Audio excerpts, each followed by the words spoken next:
జీవిత సత్యం. ఒకసారి ఒక వ్యక్తికి దారిలో యమధర్మరాజు కలిశారు. అయితే ఆ వ్యక్తికి అతను యమధర్మరాజుని తెలియదు.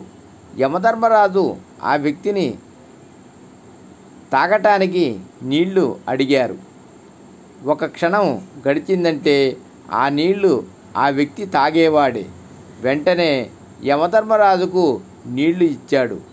నీళ్లు తాగిన తర్వాత యమధర్మరాజు వ్యక్తితో చెప్పాడు, నేను నీ ప్రాణాలు తీయడానికి వచ్చిన యముణ్ణి, కానీ నీవు తాగటానికి నాకు నీళ్ళిచ్చి నా దప్పిక తీర్చావు. కావున నీ తలరాత మారటానికి నీకు ఒక అవకాశం ఇస్తున్నాను అని యమధర్మరాజు ఆ వ్యక్తికి ఒక పుస్తకం ఇచ్చాడు. నీవు ఒక 5 నిమిషాలు టైం ఇస్తున్నాను. ఇందులో నీకు ఏమి కావాలో రాసుకో, అది జరుగుతుంది. కానీ గుర్తుంచుకో, నీకు సమయం కేవలం 5 నిమిషాలు మాత్రమే. ఆ వ్యక్తి పుస్తకం తీసుకొని మొదటి పేజీలోనిది చదివాడు. అందులో తన పక్కింటాయనకు లాటరీ రాబోతుంది, అతడు కోటీశ్వరుడు కాబోతున్నాడు.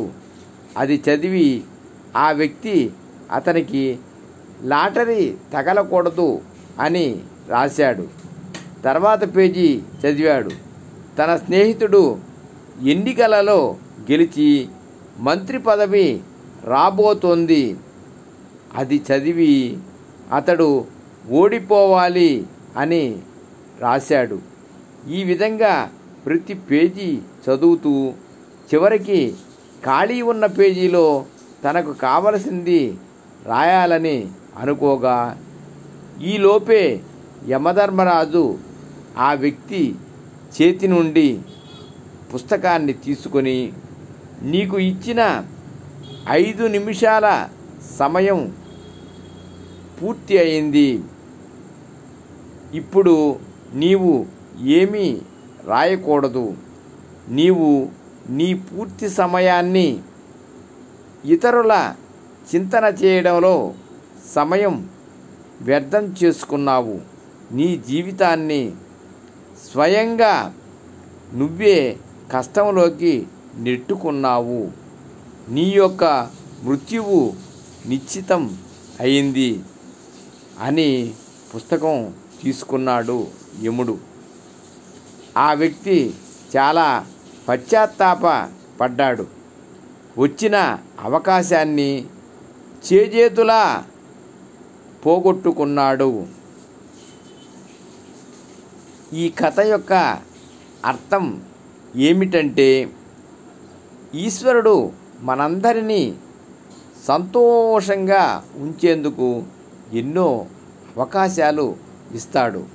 కానీ మనము వ్యర్థంగా ఆలోచిస్తూ ఇతరులకు చెడు చేస్తూ మన సమయాన్నంతా వ్యర్థం చేసుకుంటున్నాము. ఎవరైతే ఇతరులకు సదా సుఖాన్ని ఇస్తూ ఉంటారో వారిపైన సదా ఈశ్వరుని కృప నిండి ఉంటుంది.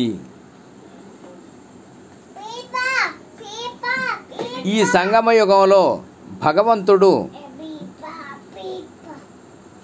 కలం మన చేతికిచ్చి మీ భాగ్య రాక మీరే రాసుకోండి అని అవకాశం ఇస్తున్నారు. కానీ మనము పరచింతన చేస్తూ సమయం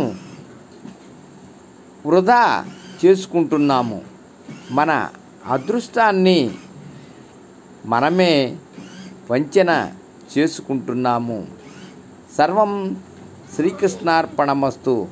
సర్వే జనా సుఖినో భవంతు. లోకా సమస్త సుఖినో భవంతు.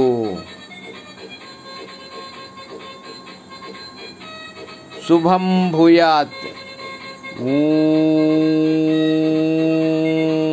శాంతి శాంతి శాంతి.